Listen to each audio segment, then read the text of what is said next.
నేపాల్లో అశాంతి నెలకొన్న నేపథ్యంలో తెలంగాణ ప్రభుత్వం అత్యవసర చర్యలు చేపట్టింది.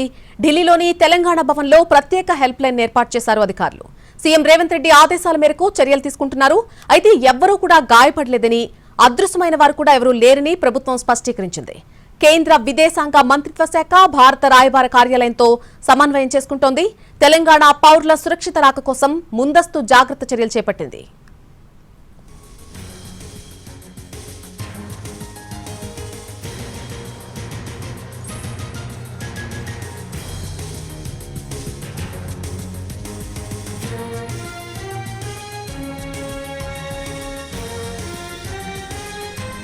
నేపాల్లో అశాంతి నెలకొన్న నేపథ్యంలో తెలంగాణ ప్రభుత్వం కొన్ని అత్యవసర చర్యలు చేపట్టింది. ఢిల్లీలోని తెలంగాణ భవన్లో ఒక ప్రత్యేక హెల్ప్ లైన్ కూడా ఏర్పాటు చేశారు అధికారులు.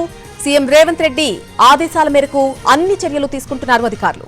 అయితే ఎవ్వరూ కూడా ఇప్పటివరకు గాయపడలేదు అని, అలాగే అదృశ్యమైన వారు కూడా ఎవరూ లేరని ప్రభుత్వం స్పష్టం చేసింది. కేంద్ర విదేశాంగ మంత్రిత్వ శాఖ అలాగే భారత రాయబార కార్యాలయంతో సమన్వయం చేసుకుంటూ పనిచేస్తున్నాయి. తెలంగాణ పౌరుల సురక్షిత రాక కోసం ముందస్తు జాగ్రత్త చర్యలు చేపట్టింది ప్రభుత్వం.